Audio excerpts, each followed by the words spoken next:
Pak.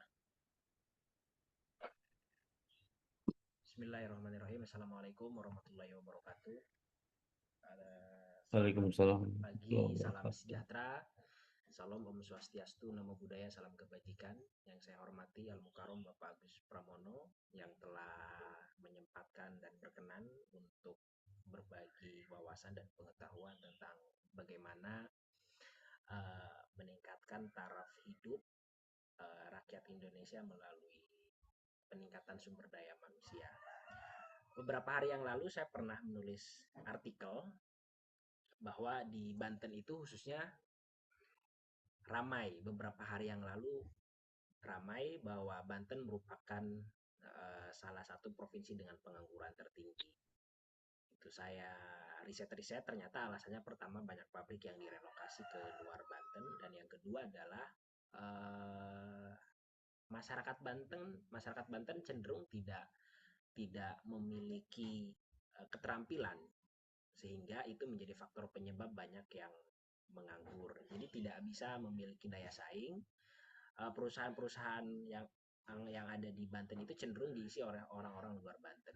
Adapun orang Banten harus bersaing dengan yang memiliki keterampilan. Di sisi lain juga praktik calo yang terjadi di Banten itu berperan signifikan. Ada fenomena di mana masuk kerja harus bayar 5 juta, masuk kerja harus bayar 10 juta. Jadi itu ternyata menjadi pengangguran. Dan memang di Banten khususnya RPJMD itu sering kali tidak tercapai. Mungkin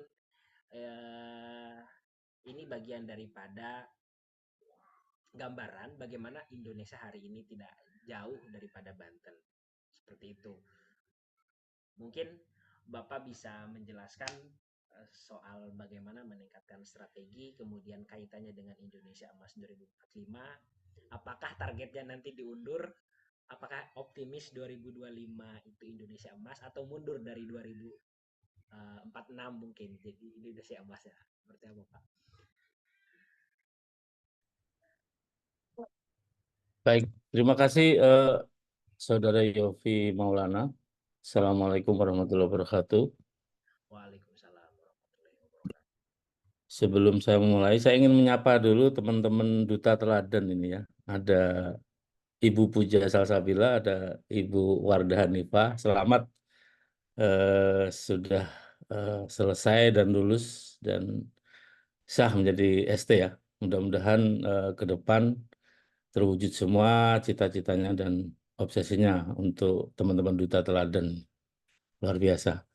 Eh, untuk memulai diskusi pada pagi hari ini, izinkan saya membagikan beberapa kondisi real di lapangan bahwa kita saat ini menghadapi era transisi teknologi revolusi 4.5.0 ya, di mana era transisi tersebut ini akan dimulai dengan peralihan teknologi. Ambil contoh misalnya, saya bilang langsung di perusahaan yang ada di KHI atau di perusahaan baja terbesar, itu tahun 2030 akan memulai dengan perangkat automatisasi dan digitalisasi. Artinya perangkat-perangkat yang sifatnya konvensional itu sudah mulai ditinggalkan.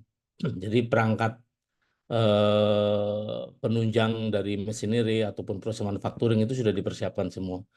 Dan berdasarkan keterangan beberapa supervisor, memang nanti 2030 itu perangkatnya semua terpusat pada database di induk daripada perusahaan tersebut. Jadi kalau Siemens itu mungkin di Jerman ya, kalau KHI kan Australia, terus kalau mungkin Bosco kan di Korea segala macam. Contoh misalnya kalau kita mau bikin sampel part aja, sampel part katakanlah casing handphone ataupun mungkin spare part otomotif, itu sudah tidak lagi membutuhkan tenaga operasional. Quality control sudah tidak butuh, terus supervisor, terus juga desainer, itu semuanya terpusat. Jadi berdasarkan aktualisasi atau aplikasi dari artificial intelligence, sistem itu bisa dibangun secara berbasis di tempat masing-masing. Jadi kalau orang perusahaan KAI mau bikin pipa ya udah nggak perlu quality control lagi, semua dikendalikan dari pusat dengan sistem GPS atau satelit. Dan bahkan saya beberapa minggu yang lalu ngecek untuk bikin WPS kan itu perlu waktu paling cepat itu sebulan ya, standar prosedur pengelasan. Sekarang bisa dibuat dengan artificial intelligence. Artinya apa yang bisa dilakukan oleh manusia itu diringkas oleh kemampuan robotik hanya per sekian menit, per sekian detik bahkan. Nah, ini memberikan bukti bahwa eh, ke depan kita akan berhadapan dengan produk buatan manusia itu sendiri. Jadi manusia membuat AI, manusia membuat robotik, tapi justru keberadaan revolusi 4.0 itu kan instrumen revolusi 4.0 itu akan mendegradasi eksistensi kemanusiaan itu sendiri. Makanya sebenarnya antara revolusi 4.5 itu sebenarnya saling bertautan ya. Jadi kalau revolusi 4.0 itu diterapkan di negara-negara yang kompleks, negara-negara yang jumlah penduduknya sedikit seperti di Eropa, di Rusia. Tapi kalau revolusi 5.0 yang dibuat Jepang, era society itu kan sebenarnya dibuat untuk mengadaptasi revolusi 4.0. Artinya ada beberapa fitur yang masih bisa dikerjakan oleh tenaga manusia. Jadi pasar kan meresponnya berbeda ya. Revolusi 4.5 itu harus di mix, di komplek jadi satu. Tapi kalau saya selaku akademisi berpikir bahwa untuk negara-negara yang jumlah penduduknya padat, katakanlah Indonesia, India, Cina bahkan itu sebenarnya tidak sesuai kalau menerapkan revolusi 4.0. Karena fiturnya adalah fitur yang dibuat oleh Eropa yang menyesuaikan untuk melimit pekerjaan manusia. Jadi makanya industri-industri yang ada di kita, di Indonesia tentunya ini harus meresponnya adalah 5.0 produk dari Jepang gitu. Jadi fenomena yang ada di masyarakat seperti yang Bung Yofi sampaikan tadi, itu juga dampak sosial ya. Dampak sosial bagian dari transisi. Kita ini sekarang menuju transisi kan. Bahkan untuk ngirim lamaran pekerjaan aja sekarang sudah nggak perlu ngirim lamaran. Apa namanya user itu bisa melihat dari media sosial yang ada. Makanya tiba-tiba jika ada mahasiswa yang dipanggil oleh perusahaan, tuh, saya nggak ngerasa nggak ngirim kok dipanggil oleh perusahaan. Padahal sebenarnya itu adalah tracking daripada penelusuran secara media sosial ya, mungkin dari IG, dari Facebook dan atau Twitter dan seterusnya. Makanya saya menyampaikan saran kepada rekan-rekan alumni atau para sarjana teknik terutama yang sedang mencari pekerjaan, perbaiki medsos kalian gitu. Karena era sekarang ini trackingnya udah nggak perlu lagi melamar, itu kan perlu proses panjang. Tapi kalau kalian punya kapabilitas, kalian punya apa keunggulan dalam bidang tertentu, maka itu harus kalian tracking di media sosial kalian. Seperti yang sudah saya lakukan setiap rapat, setiap apa saya pun selalu apa upload di media sosial terutama di IG ya. Dan saya ngelink ke katakanlah di kementerian atau di beberapa divisi subkementerian sehingga kalau kementerian butuh bidang metalurgi yang mungkin komposit, nah itu mungkin udah nggak perlu kirim lamaran lagi, kita langsung record ya di sana. Nah itulah era-era sekarang ini, era transisi revolusi 4.0.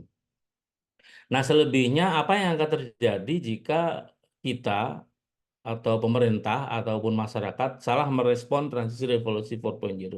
Yang terjadi ya dampak sosial yang lebih masif lagi ya seperti yang kita lihat fenomena baru-baru ini bagaimana seorang oknum mungkin mempermainkan jasa apa namanya jasa transaksi rekrutmen tenaga kerja dengan membayar itu kan sebenarnya di luar prosedur ya. Yang namanya mencari kerja itu nggak ada yang mengeluarkan biaya sedikit pun.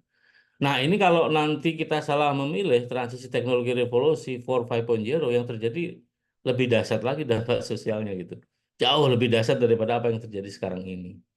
Makanya selaku akademisi, selaku pelaku riset di bidang manufaktur ya, saya merekomendasikan dan menyarankan kita harus paham terkait dengan instrumen revolusi 5.0 era society. Itu yang harus kita jadikan rujukan dalam alih teknologi, bukan revolusi 4.0. Kalau kita menggunakan katakanlah aditif manufacturing misalnya, kita menggunakan mesin yang terbaru keluaran Jerman, keluaran Swedia, keluaran Swiss, itu nggak butuh tenaga operator. Settingnya bisa dari jarak jauh itu. Jadi kita cukup menyiapkan bahan baku diproses, alat itu akan setting sendiri melalui GPS. Seperti yang apa namanya program-program simulasi yang ada seperti sekarang ini gitu. Jadi yang harus kita terapkan itu adalah revolusi 5.0 era society yang dibuat oleh Jepang. Makanya Jepang kan juga sebenarnya dalam hal ini dia dilema ya. Satu sisi dia itu sudah tidak punya tenaga produktif sama sekali. Perkembangan terakhir di Jepang itu TK, SD, SMP aja sudah mulai nggak ada siswanya karena memang generasi yang berlimpah ada generasi tua dan orang-orang Jepang pun juga orang-orang Eropa itu sudah tidak mau apa ya sudah tidak mau menjalin hubungan dalam sebuah pernikahan gitu karena memang mereka menganggap bahwa pernikahan itu merupakan sebuah beban ya karena mereka kan berpikirnya pragmatis ya orang-orang Jepang dan bahkan di Jepang pun mereka juga dalam menghadapi transisi revolusi 4.0 ini menyiapkan dua fitur instrumen ya. Jadi mereka bermain di dua kaki kalau nanti memang revolusi 4.0 yang accept di masyarakat dunia, dia akan ikut itu. Tapi kalau revolusi society 5.0 dia juga akan mempertahankan itu gitu. Makanya segmen pasar Jepang ini kan yang paling besar salah satunya kan Asia di Indonesia dan India, Thailand ya. Dan ini yang tetap dipertahankan. Jadi suatu saat kalau revolusi 4.0 yang akan memenangkan kompetisi ini ya Jepang juga akan ikut alur saya pikir karena dia juga menyiapkan instrumen 4.0 gitu. Artinya di sini karena memang kondisional, bahkan bukan di Jepang ya, di Cina pun sekarang sudah mulai kekurangan generasi produktif. Kebalikannya kita Indonesia ini 2045 itu kita akan based on data sebagai negara yang akan memanfaatkan bonus demografi. Makanya kalau kita pilih salah salah rekomendasi transisi teknologi yang terjadi ya naudzubillah min dzalik ya seperti India ya. Di India itu ketika bonus demografi 2020 jadi pada saat pandemi saat itu momennya memang pas itu. Dia salah memilih transisi teknologi. Semua yang diterapkan adalah revolusi 4.0. Padahal India adalah sebuah negara dengan kapasitas populasi penduduk yang terbesar di dunia setelah Cina nomor dua ya. Sehingga yang terjadi apa? Bisa dilihat di artikel, bisa dilihat di YouTube banyak sekali bagaimana tenaga-tenaga sarjana itu hanya menjadi seorang security. Teller bank itu bahkan berpendidikan S2. Ini sebenarnya bukan kesalahan fundamental regulasi negara, tapi kesalahan memilih transisi teknologi. Jadi dia meninggalkan revolusi 5.0 tapi mengakses revolusi 4.0 di mana perangkat-perangkat 4.0 itu adalah sebuah perangkat-perangkat yang tidak membutuhkan tenaga operasional manusia mulai dari quality control, supervisor dan seterusnya gitu. Jadi ini menjadi poin penting dalam diskusi pada pagi hari ini di mana Indonesia ke depan starting point-nya kan 2030 ya, di mana industri-industri sudah mulai menerapkan transisi teknologi. Ada beberapa industri yang sudah menyiapkan 4.0, tapi ada juga beberapa industri walaupun tidak masif sudah menyiapkan instrumen 5.0. Jadi saya pikir alangkah lebih bijaknya untuk kebaikan ke depan, kemasyarakatan umat kalau dalam bahasa fikihnya, kita memilih transisi teknologi revolusi 5.0. Kira-kira introduksinya itu Bung Yofi, barangkali ada yang bisa kita elaborasi lagi lebih jauh. Terima kasih. Saya kembalikan ke Bung Yofi. Ya Pak, luar biasa. Eh, yang menentukan arah gerak itu siapa sebetulnya Pak? Sebetulnya untuk penentuan kita ke industri 4.0 atau 5.0 itu yang menjadi lead siapa Pak? Yang menentukan oh Indonesia nih kalau berdasarkan rekomendasi tentu kan ke 5.0 dengan bonus demografi yang hari ini banyak di Indonesia. Tapi di Indonesia itu siapa itu Pak yang kemudian kita ke arah kita ke transisi yang ini? kemudian upaya kita sampai sejauh ini. Kira-kira kalau dikaitkan dengan Indonesia, sudah sejauh mana Indonesia untuk menghadapi transisi ini, Pak? Baik, terima kasih Bung Yofi. Ada dua hal di sini yang harus kita analisis ya. Yang pertama adalah decision maker itu ada di government ya, di pemerintahan ya. Di pemerintahan itu pastinya struktur kabinet itu kan yang berhubungan dengan revolusi 4.5 kan Kementerian Pendidikan dan Kementerian Perindustrian dan Kementerian Tenaga Kerja. Jadi kalau tiga kementerian ini bisa bikin SKB, saya pikir ini akan memperkuat legitimasi bahwa kita harus transisi menuju ke arah mana. Jadi melalui kementerian tadi itu, Kementerian Pendidikan, Perindustrian, dan Tenaga Kerja ini bikin surat keputusan bersama untuk memperkuat legitimasi transisi teknologi 5.0. Sehingga konsorsium yang punya bisnis, punya perusahaan itu bisa menyesuaikan. Kalau regulasi itu tidak diatur, nanti akan sporadis.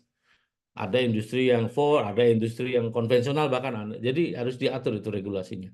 Jadi selama ini dan sejauh ini saya belum melihat sih regulasi yang mungkin nanti di periode pemerintahan baru ya, sepertinya ini memang harus first respon ya untuk mengakomodir kebutuhan dan kesesuaian industri yang ada di kita gitu. Jadi lewat tiga kementerian itu. Nah, kalau kita sesuaikan dengan apa yang sudah ditulis oleh Frank Fukukawa dalam The End of History, jadi Frank Fukukawa ini memprediksi ke depan nanti itu yang menentukan kebijakan adalah korporasi gitu. Jadi korporasi pun harus didekati oleh kebijakan pemerintah dan korporasi itu harus bukan hanya melihat segmen untung ruginya aja, kapitalismenya aja, tapi juga aspek sosial. Bisa kita bayangkan kalau revolusi 4.0 itu mendominasi di kita ya, maka supervisor sudah tidak dibutuhkan. Quality control apalagi. Jadi jurusan-jurusan favorit seperti katakanlah teknik industri yang bisa masuk ke berbagai segmen ya. Teknik industri ini alma mater atau alumninya bisa dia menggantikan posisi supervisor yang didominasi teknik mesin misalnya. Dia bisa juga untuk ke quality control. Saya lihat juga banyak alumni-alumni kita yang masuk ke dunia quality control menggantikan peran daripada teknik-teknik yang lain. Dan ini sudah tidak diperlukan kalau perangkat semua industri menggunakan 4.0 gitu. Artinya kebijakan ini harus diatur gitu Bung Yofi. Artinya pemerintah bekerja sama dengan korporasi dan juga pendidikan baik dari strata vokasi maupun strata pendidikan tinggi ya ini harus bekerja sama satu meja memutuskan bersama mana saja yang industri yang teraksep oleh 4.0 dan mana saja industri yang berbasis 5.0. Jadi kalau industri massal itu saya pikir memang dia harus didominasi oleh transisi teknologi 5.0 gitu. Dan bahkan terakhir ya, pemerintah melalui kalau tidak salah peraturan pemerintah nomor 68 tahun 2022 itu sudah merespon. Pemerintahan kita saat ini sudah merespon di tahun 2022 untuk mempercepat pembentukan tenaga vokasi kependidikan. Artinya industri nanti yang akan berlimpah itu sudah dipersiapkan dengan tenaga-tenaga di bidang vokasi. Artinya ini sebagai respon balance antara program pemerintah dengan apa yang akan dijadikan standar 5-10 tahun ke depan. Ini sudah positif ya secara regulasi. Tinggal kita pelaku-pelaku kebijakan itu baik dari tingkat negeri maupun swasta ini merespon dengan baik. Misalnya peraturan Kementerian PNK ya, itu terkait dengan percepatan persiapan sumber daya manusia vokasi. Itu di daerah, di tingkat provinsi sampai tingkat zona kabupaten, bahkan kecamatan itu sudah mulai dibentuk. Berapa sih tenaga yang dibutuhkan untuk industri tertentu. Gitu. Ini saya lihat persis seperti yang dilakukan oleh pemerintahan Eropa Utara ya. Jadi ketika ada perusahaan, ini di list berapa sih kebutuhan supervisor, kebutuhan tenaga pekerjanya, sehingga konteksnya disesuaikan dengan mahasiswa yang sedang belajar atau yang akan lulus saat itu. Jadi udah nggak ada namanya pengangguran. Nah, kalau di kita itu juga sudah dipersiapkan instrumen regulasinya. Tapi sejauh mana komitmen pemerintahan daerah ini perlu mendapatkan perhatian khusus ya. Ketika berapa sih jumlah sarjana sipil di Cilegon misalnya? Berapa kebutuhan kerjanya? Berapa jumlah sarjana teknik sipil, teknik metalurgi di Provinsi Banten misalnya? Berapa industri yang bisa mengakses? Sehingga kerjasama antara pendidikan tinggi dengan industri ini link and match. Memprediksi berapa kebutuhan yang bisa disesuaikan. Apalagi dengan kebijakan pemerintah program MBKM ya, Merdeka Belajar Kampus Merdeka, ini sangat efisien sekali. Jadi para calon engineer, calon sarjana ini sebelum masuk dunia kerja dipersiapkan dulu melalui MBKM. Walaupun masih debatable ya, tapi saya pikir MBKM ini sebagai langkah taktis dalam merespon transisi revolusi 4.0. Ini sangat positif sehingga ketika program MBKM ini jalan, mahasiswa itu sudah tidak perlu training lagi. Berapa biaya training yang dikeluarkan oleh perusahaan saat ini? Itu sangat masif dan sangat tinggi sekali biayanya. Makanya diringkas dengan program MBKM. Nah, saya mau membandingkan ya, Bung Yofi, antara kenapa jumlah pengangguran kita tinggi. Kenapa di Inggris, katakanlah yang terdekat aja di Malaysia, jumlah penganggurannya jauh lebih rendah daripada Indonesia. Karena sistem pendidikan kita ini masih menjangkau standar yang meluluskan 7 tahun. Di Inggris itu 2,5 tahun sudah bisa jadi sarjana. Dan Malaysia 3 tahun terakhir ini sejak pandemi itu mengikuti juga. Usia 22 tahun, 21 tahun mereka sudah jadi sarjana dan siap masuk ke dunia kerja. Sehingga ini limitasi angka penganggurannya bisa lebih rendah. Karena para sarjana, para engineer itu langsung terserap di dunia kerja. Dan ini yang harus kita apa namanya perbaiki lagi secara struktur bahwa dengan adanya MBKM ini bisa meringkas sistem. Dan bahkan MBKM ini kendalanya kan sebenarnya konversi ya kalau saya bilang. Karena saya tahu sendiri kan, saya pelaku ataupun apa namanya koordinator MBKM di tingkat fakultas 4 tahun yang lalu. Jadi untuk mengkonversi itu sangat susah. Jadi kita, padahal kalau mahasiswa itu bisa dapat haknya 20 SKS, dia bisa mengkonversi mata kuliah yang relevan. Bagaimana jika capaian pembelajarannya tidak sesuai? Itu bisa disesuaikan dengan pembuatan alur pola tugas.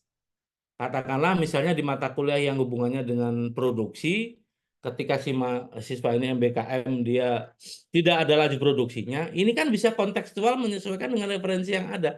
Kira-kira prediksi ke depan apa yang bisa dilakukan? Dan ini juga yang saya lakukan di teman-teman mahasiswa, katakanlah teman duta ya Teguh ketika dia MBKM di mana?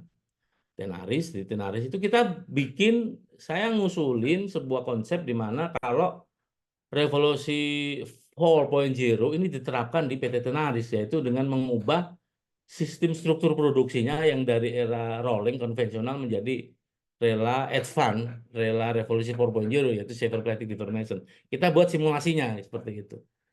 Jadi zaman sekarang ini saya pikir nggak ada yang tak mungkin lah kalau kita ada itikat baik, kita ada pengembangan-pengembangan inovasi, semuanya bisa menjadi mungkin selama itu terjangkau oleh akal ya kata Albert Einstein ya. Jadi nggak ada yang tak mungkin dalam sistem pendidikan ini. Seperti itu, Bung Yofi kira-kira.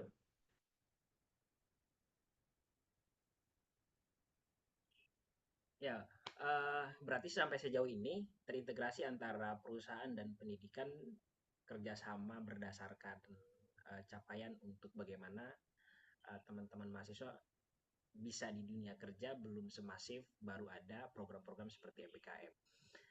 Terus uh, ke depan apa yang seharusnya pemerintah lakukan mengenai atau menangani hal tersebut atau mengantisipasi terjadinya pengangguran yang semakin meningkat. Kemudian yang kedua adalah ini kita bersaing dengan artificial intelligence. Kemudian skill apa yang tidak ada di artificial intelligence dan hanya dimiliki oleh manusia. Kemudian apa yang perlu ditingkatkan daripada skill tersebut. Mungkin itu, Pak. Baik, ke depan ini yang harus dihadapi oleh pemerintah, oleh masyarakat industri, masyarakat edukasi itu adalah bagaimana kompetisi ini sudah dilakukan secara global ya, internasional ya. Mungkin Bung Yofi juga sudah tahu, sekarang ini tenaga-tenaga terpelajar, tenaga terdidik dari luar, bukan hanya dari negara tetangga, tapi dari Eropa, dari Amerika pun bisa masuk secara masif di sini. Bikin usaha, bikin konsorsium. Nah, yang harus dipersiapkan adalah regulasi. Penataan regulasi seperti juga yang telah diamanahkan oleh para founding father Banten, para ulama-ulama Banten kepada saya pribadi selaku akademisi, di mana para founding father ini menitip eh, jumlah industri, jumlah ketenaga kerjaan yang ada di Banten khususnya ini harus mampu merespon atau diaksep oleh masyarakat putra-putri daerah. Jadi tidak perlu jauh putra-putri Banten harus bekerja di luar Banten. Tapi karena di sini juga jumlah industrinya sangat berlimpah dan sangat variatif, makanya minimal ada satu tenaga kerja terdidik, tenaga kerja ahli, level manajerial ya, mungkin level manajer ke atas yang saya lihat masih 0,02% di Banten, itu sangat sedikit sekali. Jadi itu kalau saya analogikan dengan sistem yang sudah diterapkan di Rusia atau di negara Eropa Utara, jadi putra daerah ini bisa minimal menduduki jabatan-jabatan strategis yang ada di lingkungannya. Karena itu kan ledakan demografi bisa menimbulkan masalah sosial juga kan. Sehingga yang terjadi seperti yang juga diminta oleh para konservator, para ulama-ulama Banten bahwa ya putra-putri daerah harus merdeka di daerahnya sendiri. Ini bukan masalah primordial ya, ini bukan masalah kedaerahan, tapi ini memang aspek logis di mana ya putra-putri Banten kalau mau eksis ya di Banten itu sendiri, bukan di luar Banten gitu. Itu akan meringkas masalah-masalah sosial tentunya. Dan itu yang perlu diperhatikan. Terus ke depan juga ini sebenarnya sudah diinisiasi oleh pemerintah dengan adanya jurusan-jurusan baru ya. Bahkan di bidang keahlian saya di bidang komposit aja di Delaware University di Amerika itu sudah ada jurusannya gitu. Bukan jurusan metalurgi atau mesin tapi jurusan teknologi komposit gitu. Dan ini yang nanti didistribusikan oleh pendidikan vokasi ya. Jadi selama pendidikan vokasi ini bisa jalan, pendidikan vokasi bisa dipersiapkan, maka kita bisa lihat seperti Jerman. Ketika mereka industrinya masif di Cina, di Malaysia, di Thailand bahkan. Ketika industrinya masif, ya tenaga vokasinya juga apa namanya dipersiapkan dengan baik. Di kita kan baru Dirjen Pendidikan Vokasi aja baru 2020 ya kalau nggak salah. Jadi memang kita melangkahnya ini harus fast track. 10 tahun ke depan, bahkan 2030 itu kita sudah harus siap dengan berbagai macam tenaga terampil di bidang vokasi. Nah, ini tugas pemerintah daerah juga, Bung Yofi barangkali bisa dimediasi, diinisiasi. Walaupun saya ikut RPJMD dan sejenisnya, sudah sering saya sampaikan masukan bahwa aspek pendidikan ini harus diperhatikan karena ini adalah udah saya bilang fatwa ulama Banten gitu. Jadi kalau udah fatwa itu mutlak kan. Tapi sejauh ini memang belum mungkin belum jadi perhatian ya karena kan kita baru ada suksesi tahun ini kan tahun depan kita dapat pemimpin baru di tingkat kabupaten, kota ataupun provinsi. Mudah-mudahan dengan kepemimpinan baru ini bisa merespon atau menindaklanjuti Fatwa Ulama Banten yang menetapkan bahwa putra-putri daerah juga harus bisa menjadi bagian kontribusi untuk pembangunan di daerahnya sendiri, terutama di wilayah Banten dan sekitarnya. Terakhir, ini yang tidak kalah penting, sumber daya manusia SDM. Kalau tadi kan kita bicaranya aspek kepemerintahan, aspek eh, subjek lah ya. Sekarang objeknya nih yang harus diperhatikan generasi generasi Gen Z itu sudah harus mulai mempersiapkan diri dengan membekali dengan kapasitas diri di bidangnya masing-masing. Jadi kalau yang di metal mungkin sudah mulai persiapan dengan welding, dengan manufacturing, dengan coating dan sejenisnya lah. Bidang-bidang keahliannya kan banyak tuh. Kalau di sipil mungkin sudah mulai dengan K3-nya dan sejenisnya gitu. Di industri juga sama mungkin dengan quality control. Ini harus dipersiapkan karena nanti yang dilihat ini kan konsistensi. Makanya media sosial kalian harus dipenuhi bidang-bidang keahlian gitu. Jadi jangan media sosialnya diisi dengan gebetan dengan apa namanya hal-hal yang tidak produktif gitu. Justru itu harus kita sembunyikan itu. Yang harus kita tonjolkan adalah ikut kursus apa, harus langsung diupload gitu. Seperti itu. Jadi itu akan terlihat oleh beberapa industri. Karena kan ini saya baru dapat kabar bahwa nanti LinkedIn segala macam itu akan terintegrasi dengan media sosial masing-masing gitu ya. Makanya sekarang kan di lamaran pekerjaan kan sudah harus menyertakan media sosial. Tapi ke depan seperti yang saya sampaikan di awal tadi udah nggak perlu lagi. Jadi kalau perusahaan butuh, dia tinggal tracking. Kita nggak perlu bikin lamaran karena itu prosesnya panjang dan mengeluarkan biaya yang tidak sedikit juga kalau dihitung rata-rata per hari, per minggu, per bulan ya bahkan seperti itu. Seperti itu Bung Yofi. Iya, iya, baik Pak. Eh, Soal investasi ke depan, balik lagi kita ke pemerintah. Bapak melihat investasi di Indonesia ini eh, ke depannya berangin baik, maksudnya, atau cenderung seperti ini aja. Pertumbuhan manusia itu berbanding lurus dengan adanya investasi, atau investasinya yang sedikit, kemudian kualitas sumber daya manusia juga yang rendah, atau seperti apa ini Pak kalau dilihat ke depan? Ya, sebenarnya iklim investasi ini kan hubungannya dengan pengembangan per zona ya, per daerah ya. Seperti yang juga pernah saya sampaikan di beberapa pokja yang ada di Pemprov segala macam. Katakanlah di Banten, ini kita ke studi kasus ya Bung Yofi ya. Di Banten ini keberadaan zirkon itu sangat melimpah. Nah, zirkon ini nggak banyak orang tahu kalau dia nggak bergelut di bidang komposit. Nah, zirkon ini adalah bahan masa depan. Di Inggris itu dia dipadukan dengan unsur yang lain seperti baja, tembaga, dan segala macam. Dia bisa menduduki properties kekuatannya paling tinggi yang ada dengan sifat elastisitas yang sangat tinggi. Artinya bahan itu nggak bisa rusak dengan zirkon ini. Nah, zirkon ini di Inggris itu per kilonya harganya kurang lebih kalau pound sterling ya, itu kalau dikonversikan ke rupiah itu 3.100.000 yang non offset ya. Yang ada offsetnya hampir 2 juta lah per kilo. Tahu nggak berapa harga zirkon di kita di Provinsi Banten? Itu cuma 57.000 di bawah 100.000. Degradasinya kan tinggi sekali.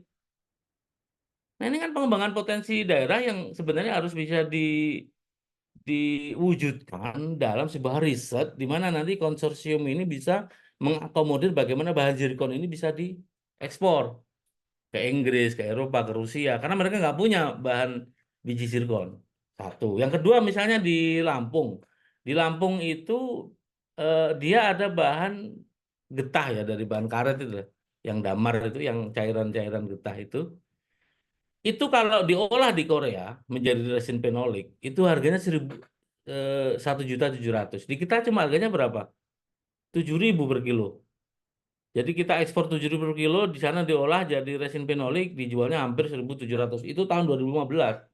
Sekarang mungkin sudah di atas 2 juta harganya. Nah, potensi ini yang harus dikembangkan ke depan, bagaimana pemerintah daerah melalui eh, kakinya masing-masing ya, di dinas pendidikan, dinas perindustrian di tingkat daerah, ini bisa melihat potensi apa yang harus dikembangkan. Dan alih teknologinya kita harus bisa seperti India.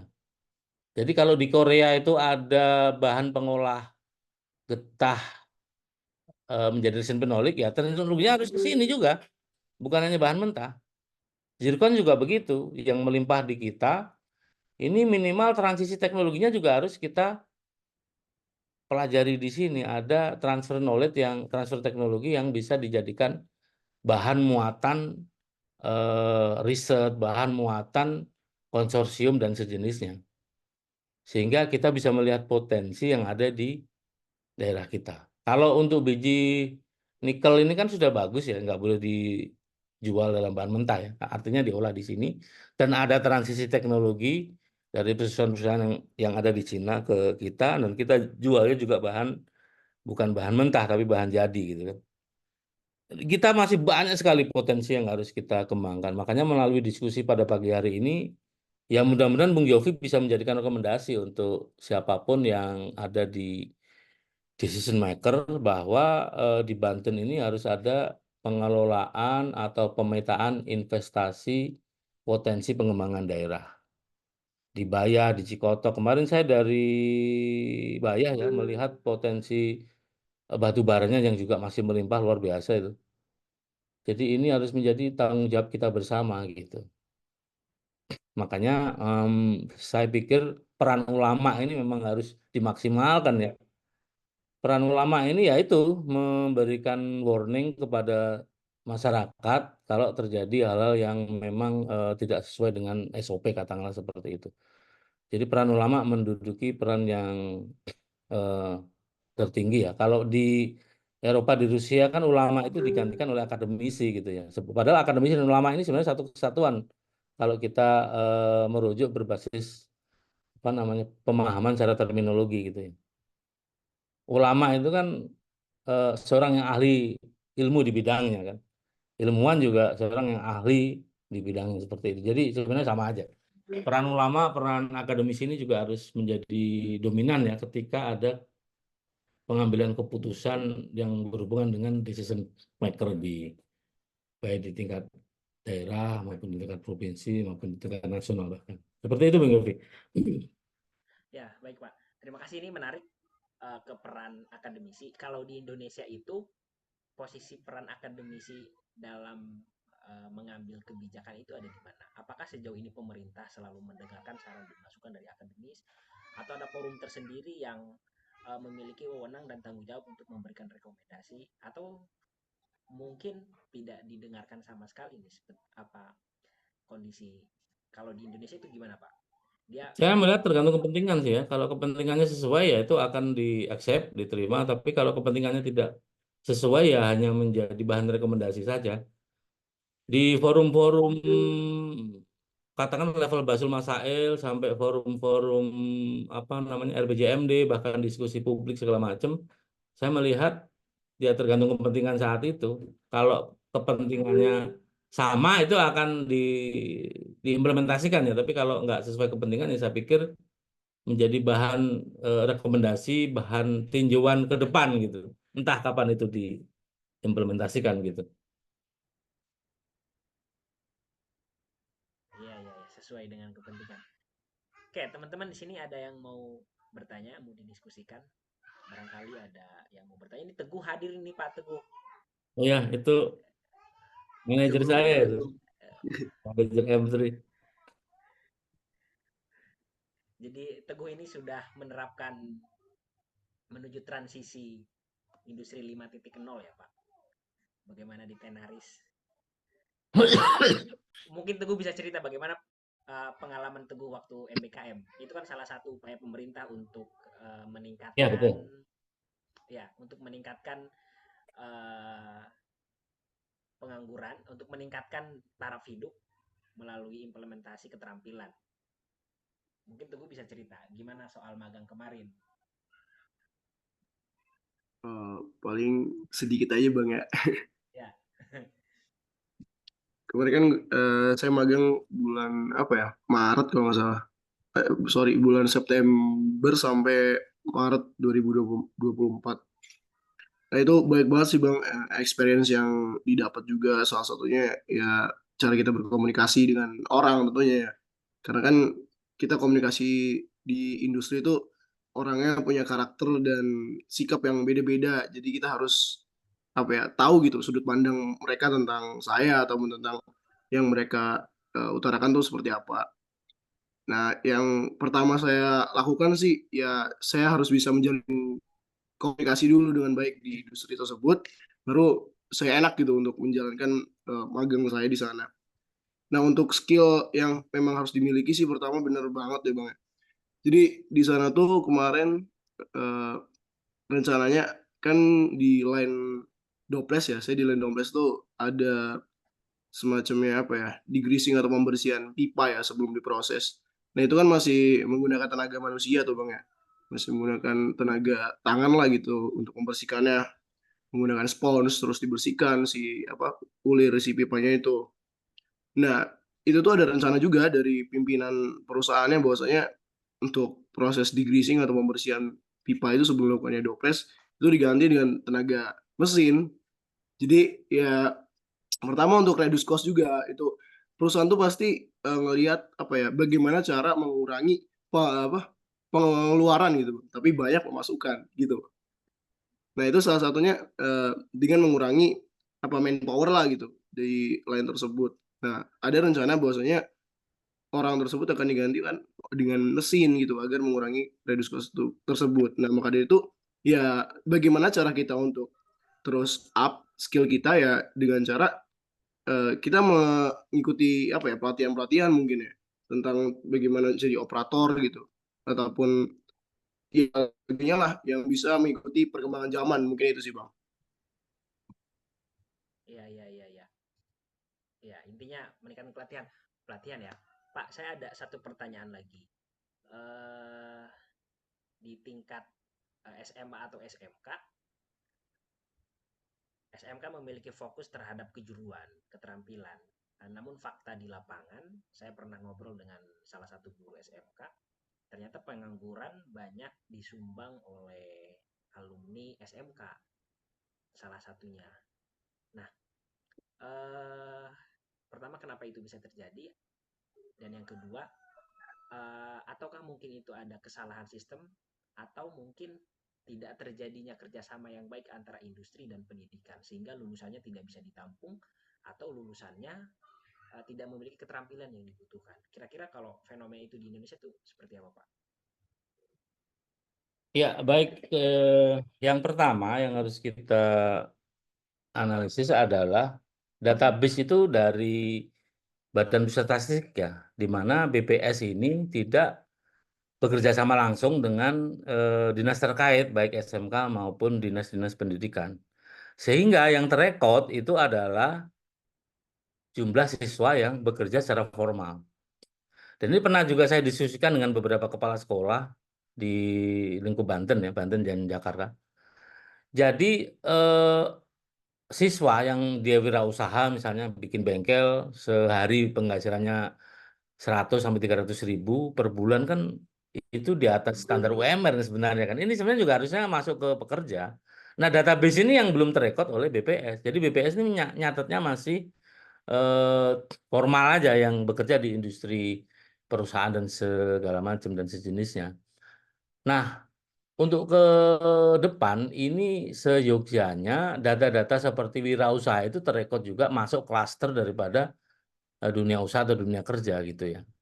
Sehingga 19% jumlah pengangguran tenaga terdidik SMK ini nanti bisa disubstitut dengan hadirnya tenaga wirausaha gitu. Nah, kalau berbasis potensi, ini sebenarnya kan yang belum kita lakukan adalah pemerataan. Ini kalau kita diskusi tentang vokasi bisa satu sesi ini sebenarnya, tapi saya akan meringkas menjadi sebuah diskusi yang simple, yang padat, di mana sebenarnya pemerataan SMK ini kan di kota-kota besar ya. Katakanlah SMK yang menerapkan teaching factory.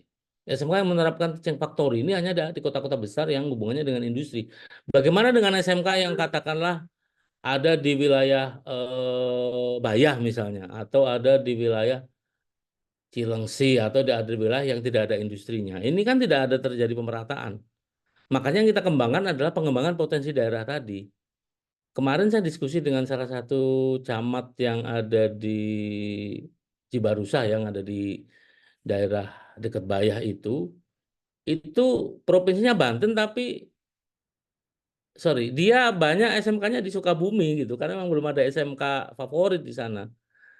Jadi SMK-SMK yang dibangun di daerah pedalaman atau daerah yang jauh dari lingkungan industri ini juga nggak akan menghasilkan tenaga teraksep industri, tapi dia tetap berusaha sebenarnya.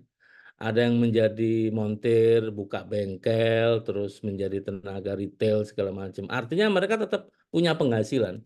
Jadi definisi definisi inilah yang harus nomenklaturnya yang harus diperbaiki bahwa pengangguran itu selama dia punya usaha, punya penghasilan pemasukan rata per bulan berarti bukan pengangguran sebenarnya. Jadi yang dinamakan pengangguran itu adalah orang yang memang tidak berpenghasilan pasti per bulannya. Nah, ini yang harus diperbaiki sehingga data-data yang ada di BPS bisa diperbaiki secara sistematis ya, dengan memperbaiki nomenklaturnya gitu.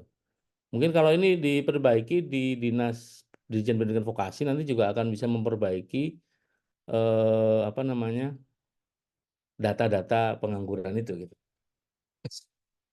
Seperti itu. Makanya tadi yang saya bilang bahwa eh, fatwa para ulama bahwa putra putri daerah itu juga harus eksisnya di putra putri daerah. Jadi jangan sampai kejadian serupa industri yang ada di Banten katakanlah Cilegon buka lowongannya di Semarang, buka lowongannya di SMK Madiun, buka lowongannya di SMK Semarang. Harusnya kan kita juga banyak SMK ya di Cilegon dan sekitarnya gitu. Seperti itu. Jadi memang harus terintegrasi dari zona daerah gitu. Tidak harus mencari SDM itu. Itu yang akan menambah masalah sebenarnya. Seperti itu, Bung Yofi. Iya, iya, iya, iya. Berarti memang banyak data yang tidak terupdate, kemudian nomenklatur pengangguran itu dilihat dari industri-industri yang masuk industri atau formal. Jadi orang-orang yang bengkel, usaha itu tidak dimasukkan. Mungkin kalau dimasukkan bisa jadi setengahnya mungkin ya. Hmm. Ya, teman-teman ada yang mau bertanya? Puja, Kak Felicia, kemudian Kak Fadil. Puja tuh nanya katanya yang angkat apa, Ja? Ngomong aja, Ja.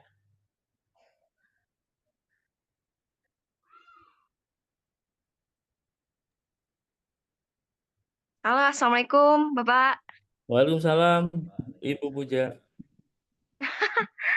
Bapak gimana kabarnya, sehat? Udah lama kita nggak ketemu. Sehat.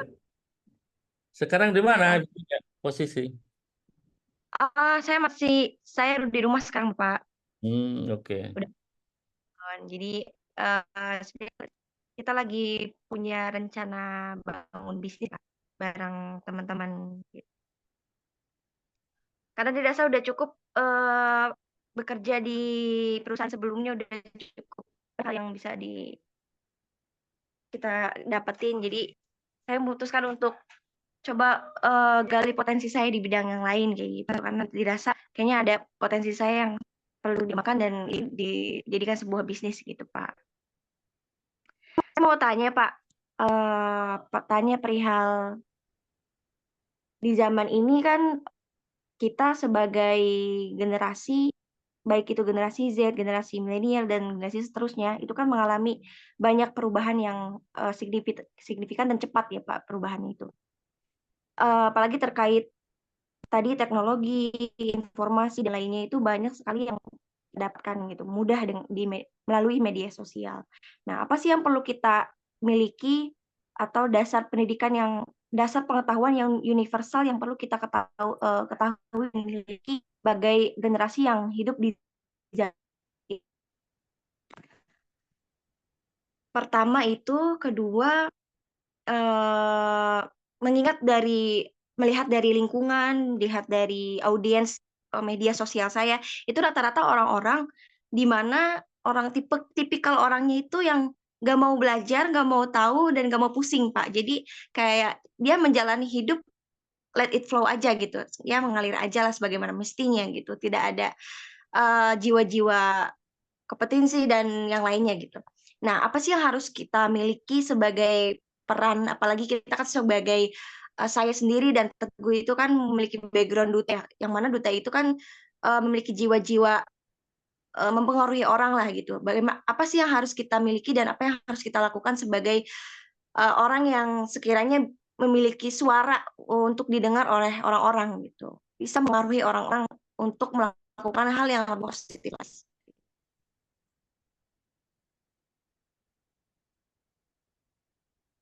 Baik, langsung direspon, Bung Yofi.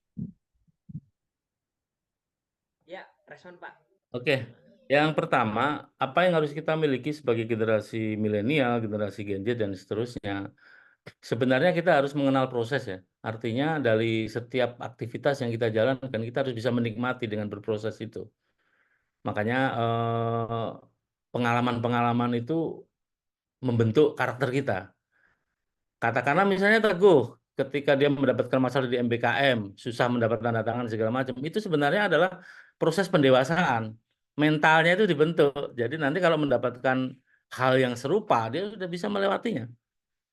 Seperti itu. Terus apa yang diperlukan dalam sebuah apa namanya, katakanlah mengupgrade diri, ya kalau tadi Bu Puja sempat apa namanya memprediksi untuk dunia usaha yang jelas harus ada background basic IT-nya ya.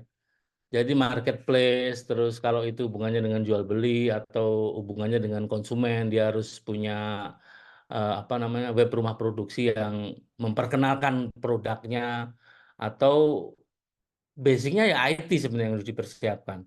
Di IT ini kan spesifik, nanti kalau hubungannya dengan manufaktur kan ada simulasi, kalau perdagangan ada tadi marketplace dan seterusnya. Jadi item ini yang harus diperkuat dan ini harus konsisten. Makanya bisnis-bisnis yang berkembang saat ini kan nggak ada tanpa sentuhan IT kan. Jadi sentuhan IT mendominasi untuk bisa apa namanya mempertahankan eksistensi bisnis tersebut. Jadi jangan menggunakan sistem yang konvensional, tapi minimal ada sistem modernitas IT yang terus diimprove ya, terus diimprove dan dikembangkan dalam skala jangka pendek maupun jangka panjang gitu. Harus sustainability, harus berkelanjutan gitu. Nah, yang berikutnya tadi terkait dengan gimana sih anak-anak yang dia tidak ada feel untuk berkembang atau berubah. Ini kan sudah terjadi di Korea ya. Saya lihat Bu Puja juga apa namanya Korean style ya. Kayaknya banyak mengidolakan atau memfavoritkan lagu-lagu Korea. Di Korea itu karena di Korea kan jumlah penganggurannya tinggi karena pemerintah memfasilitasi berapa won gitu. Kalau kita rupiahkan bisa 3 sampai 5 juta ya.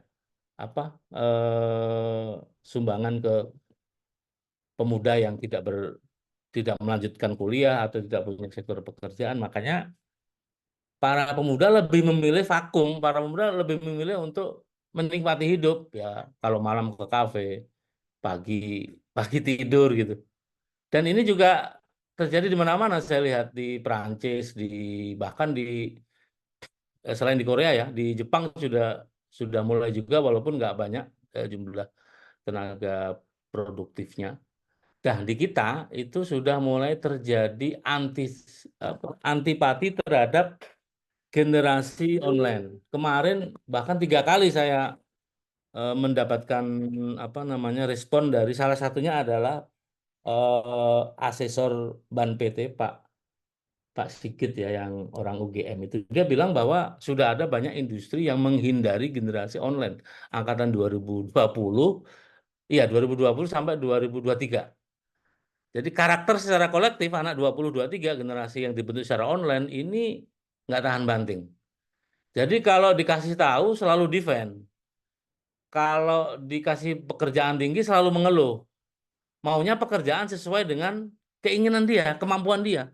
Padahal kemampuan itu kan bisa di-upgrade sebenarnya. Dengan kalian diberi tugas yang melebihi kapasitas kalian, itu kan sebenarnya upgrade diri ya. Nah, jadi itu udah ada 3 loh. Saya berinteraksi langsung dengan beliau bilang bahwa nanti akan ada ledakan sosial di angkatan 2020 sampai 2023. Karena mereka tidak memiliki empati of feel ya. Jadi empatinya ini kurang. Nah, untungnya, tapi saya jamin bahwa teman-teman duta ini empati of feel-nya bagus. Dia bisa merespon, dia bisa mengelola kegiatan dengan baik. Jadi ini tidak berlaku di anak-anak duta ya. Yang saya lihat anak-anak duta ini bagus lah, kolektivitasnya keren-keren semuanya. Kalau bikin kegiatan juga selalu berjalan dengan lancar. Makanya tadi Puja juga harus bisa menginspirasi lah. Menginspirasi teman-temannya bagaimana sih agar mereka tidak lembam, tidak malas dalam sebuah upgrade diri, dalam sebuah interaksi dan sejenisnya. Jadi teman-teman duta harus menjadi pionir of inspirasi ya. Inspirasinya harus menginspirasi teman-temannya agar mereka lebih maju lagi, lebih bangkit lagi gitu. Nah, yang tidak kalah penting itu saya pikir adalah spiritualitas yang harus kita asah dengan mungkin berbagai macam aktivitas atau kegiatan atau hal-hal yang sifatnya spiritual, bukan hanya ibadah ritual semata yang diwajibkan oleh kita, tapi juga harus ibadah-ibadah yang sifatnya adalah fardu kifayah ya, tidak wajib tapi bisa membuat kita spirit kita menjadi naik. Kalau saya pribadi kan biasanya malam Jumat itu kita ziarah atau yasin tahlil di beberapa makam-makam ulama itu juga membangkitkan semangat kita untuk lebih bermanfaat lagi hidup di dunia ini gitu ya. Karena kan Rasul sendiri menyampaikan bahwa eh, ketika kita mengingat kematian salah satu dengan ziarah ya itu maka kecerdasan kita akan terbentuk lagi, akan muncul lagi gitu.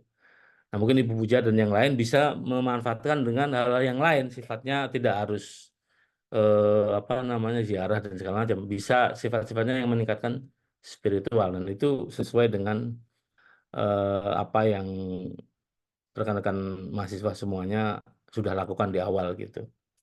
Seperti itu kira-kira Bu Puja, Bung Yofi. Iya Pak, Puja terjawab nggak Ja? Puja ini memang harus selalu menginspirasi Pak. Iya, iya Dan betul, hari- betul. Dan sampai dengan hari ini Puja sudah menginspirasi Pak. Alhamdulillah. Amin. Ya terjawab nggak Ja? Ya, makasih Pak Agus atas jawabannya. Sama-sama Ibu Puja. Mau nanya lagi nggak? Saya mau Oh iya, silakan Gu. izin Prof sebelumnya. Sebenarnya ini problem solving sih yang ingin saya tanyakan perihal eh, apa ya, perekrutan tenaga kerja gitu ya Prof ya. Dan ini problemnya ada di daerah saya gitu Prof. Di daerah saya tuh kan kayak apa ya, pemimpin kelurahan atau lurah ya sebelumnya tuh memang bisa dibilang dinasti lah gitu ya. Dinasti ya sekitar puluhan tahun lah gitu. Jadi dinasti di kelurahannya. Nah, problemnya gitu di daerah saya ini ada apa ya, LSM ataupun kayak asosiasi pengusaha gitu yang menjadi satu.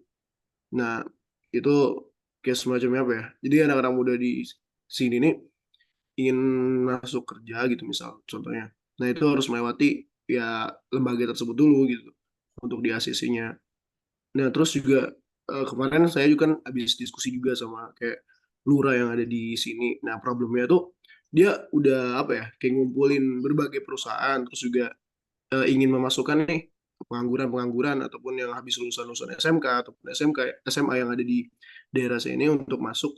Biasanya kan kalau surat rekomendasi kan kayak tertujunya kepada ini terus terlampir nama-nama sebagai berikut gitu kan Bro ya. Tapi itu harus rekomendasinya satu orang gitu ke perusahaannya. Nggak mungkin, nggak bakal di ACC gitu kalau misalkan nggak satu orang kata beliau. Nah itu memang kata beliau terhalang dengan adanya lembaga tersebut yang memang sudah apa ya, sudah kayak bertahun-tahun lamanya gitu ada di perusahaan yang ada di sekitar wilayah daerah saya ini gitu. Nah mungkin bagaimana sih tanggapan Prof mengenai lembaga tersebut gitu. Terus juga bagaimana cara kita untuk apa ya, untuk bisa menambah relasi gitu bro, agar kan memang sekarang juga bukan hanya cuma skill ya bro yang biasa, tapi relasi-relasi juga harus kita punya gitu untuk mendapatkan ya pekerjaan ataupun ya ilmu lah gitu. Mungkin itu sih bro, terima kasih. Ya baik, Mas Men ya, saya manggilnya Mas Men, Mas Manager. Ya terkait dengan itu kan fakta-fakta yang ada di lapangan, mulai dari daerah Cikupa sampai bahkan di Florida ya, ya tadi yang diceritakan Mas Men tadi. Fenomena itu sudah lazim sih, dan itu sudah menjadi tradisi ya di lingkup desa dan apalagi kalau udah ada apa namanya LSM-nya ya. Sebenarnya itu nyalain OSOP karena dalam sistem rekrutmen yang saya ketahui, rekrutmen itu diadakan dikelola oleh perusahaan. Kalau menggunakan pihak ketiga itu harus ada izinnya gitu kan. Dan selama ini izin itu kan harus ke Kementerian Perindustrian kan. Jadi selama itu nggak sesuai SOP berarti ilegal katakanlah seperti itu. Tidak sesuai dengan prosedur begitu kan. Nah, kalau pendapat saya ini nanti akan tergeser dengan sendirinya kok. 2000 mungkin mulai perlahan ya 2030 nanti ke depan itu para pencari kerja udah nggak perlu repot lagi bikin CV segala macam. Tadi yang saya sampaikan di awal tadi bahwa perusahaan nanti akan track recordnya itu langsung dari media sosial, langsung dari rekomendator, langsung dari institusi pendidikan. Dan itu sudah mulai diterapkan di perusahaan besar ya. Jadi beberapa kali saya ditelepon waktu waktu jadi WD3 waktu itu, Pak, mahasiswa ini itu track recordnya gimana gitu.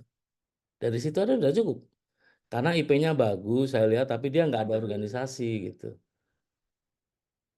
Jadi tergantung pihak recommended yang memberikan masukan. Saya bilang bahwa kalau organisasi itu bisa belajar learning by doing, sehingga anak ini dia mampu beradaptasi, cepat untuk merespon sesuatu, saya pikir layak lah untuk dijadikan kandidat gitu. Dan akhirnya dia masuk gitu. Makanya tadi itu tuh Mas Men bilang bahwa harus membangun relasi yang baik dengan WD3, dengan pembimbingnya. Jangan sampai nanti perusahaan ketika ngontak itu karena pernah bermasalah secara personal itu jadi apa ya, hal yang tidak urgent justru mempengaruhi. Makanya harus membangun relasi baik dengan semuanya. Mulai dari level manajerial sampai bahkan pembimbingnya ya. Jadi nanti ke depan itu sistem rekrutmen itu nggak kayak sekarang konvensional. Tiba-tiba dapat panggilan aja. Nah, makanya kan ada LinkedIn itu ya. Nah, LinkedIn itu nanti akan terintegrasi dengan media sosial. Jadi kalau ada kejahatan-kejahatan yang sifatnya non apa ya, non pidana, non perdata itu bisa mempengaruhi juga. 2 tahun yang lalu waktu zaman pandemi itu ada anak UI cum laude, organisasinya bagus, semuanya diikuti lah mulai dari level himpunan sampai BEM, cerdas anaknya, nggak diterima kerja gara-gara dia sempat upload video nyiksa anjing apa kucing itu. Jadi sense of empatinya itu kan nggak ada sehingga ini kalau direkrut di perusahaan ini bisa membahayakan dalam kondisi tertentu. Jadi dia pernah ketahuan gara-gara cuma sederhana kan. Ini perusahaan besar loh, skala internasional ketika si mahasiswa ini udah jadi sarjana kan. Ada uploadan itu dia menyiksa hewan itu entah kucing atau anjing. Hanya menyepak aja ya, maksudnya itu juga berpengaruh ke keputusan perusahaan bahwa dia nggak diterima akhirnya walaupun dengan kapabilitas yang mumpuni lah katakanlah begitu.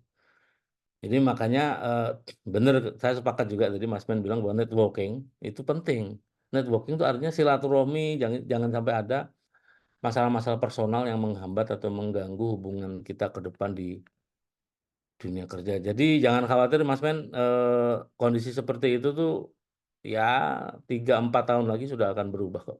Perusahaan nanti juga akan mulai berkompetisi ketat kalau dia tidak menjalankan SOP segala macam maka industrinya itu akan ditinggal oleh pasar seperti itu. Siap, terima kasih Bro. Baik, teman-teman ada yang mau bertanya lagi?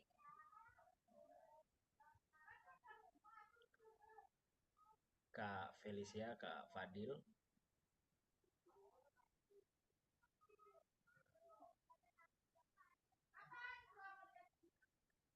Apabila tidak ada, mungkin kayaknya dicukupkan Pak ya? Ya. Diskusinya. Apabila ada hal yang ingin diskusikan, mungkin kita akan diskusi-diskusi selanjutnya. Kita akan mengadakan diskusi lanjutan. Sebelum ditutup, apa yang kira yang mau Bapak sampaikan atau pesan-pesan untuk kita semua sebagai anak muda atau kiat-kiat untuk sukses dan mampu memiliki daya saing? Ya, jadi ini juga tak bosan-bosannya saya sampaikan ke semua para generasi muda terutama mahasiswa ya bahwa berlomba-lombalah dengan amal kebaikan karena amal kebaikan ini adalah investasi masa depan yang akan memberikan feedback kepada kita bahkan melebihi apa yang kita kita dapatkan ya. Jadi kalau kita berharap 4 dapat 10, berharap 10 dapat seperti itulah analoginya. Jadi kita berlomba-lomba dalam kebaikan karena kebaikan ini adalah investasi daripada masa depan. Suatu saat kalau kita mempermudah orang, kita juga akan dipermudah orang. Kalau kita membantu orang lain, kita juga akan dibantu oleh orang lain. Jadi intinya nothing tulus dalam segala aktivitas yang kita lakukan. Seperti itu.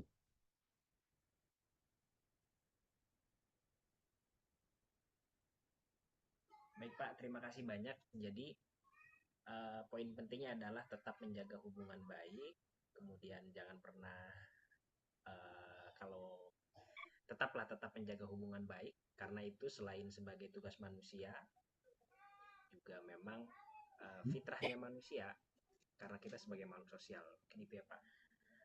Baik, terima kasih banyak. Mudah-mudahan diskusi ini bisa bermanfaat, kemudian bisa menjadi salah satu warna dan juga menjadi pengetahuan sebagai bekal untuk menghadapi tantangan Indonesia ke depan.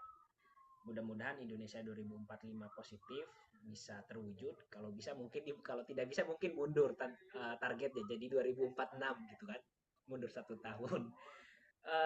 Itu saja yang bisa kami sampaikan. Bapak, terima kasih banyak sudah berkenan memberikan wawasan dan pengetahuannya. Mudah-mudahan kebaikan Bapak dibalas berlipat ganda oleh Tuhan Yang Maha Kuasa. Amin.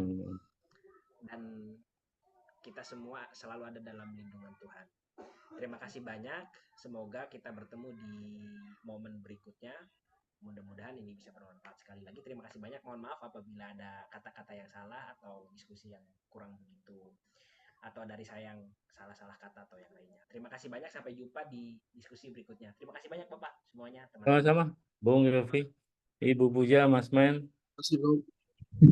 Terima kasih banyak Bapak Sama-sama, Bu atas Puja.